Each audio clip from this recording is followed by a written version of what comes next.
ბათუმში გოგებაშვილის ქუჩის მიმდებარე ტერიტორიაზე ზღვაში 38 წლის გარდაცვლილი მამაკაცი იპოვეს. თვითმკვლელების განმარტებით სავარაუდოდ ის ნაცვლად მდგომარეობაში იმყოფებოდა და ადგილი ჰქონდა თვითმკვლელობის შემთხვევას.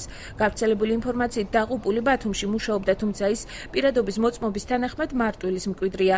შემთხვევის ადგილზე მობილიზებული იყო სამაშველო სასწრაფო და საპატრულო პოლიციის თანამშრომლები.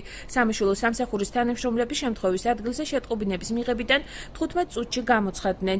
აღსანიშნავია, რომ ამ პერიოდისთვის ბათუმის სანაპირო ზოლზე სპეციალური საგუშაგოები არ ფუნქციონირებს. შესაბამის უწყებებს ინფორმაციას მოქალაქეები აწვდიან. საგუშაგოები პლაჟზე მხოლოდ ტურისტული სეზონისთვის განთავსდება. სასიცოცხლო ნიშნები არანაირი არ აღინიშნებოდა. დახმარებით ვერაფერი ვერ დავეხმარეთ, გადავიყვანეთ პროზექტურაში. სუიციდები კი გახშირდა ძალიან, მაგრამ უფრო მეტად ეს დახჭობის შემთხვევები სეზონს უკავშირდება.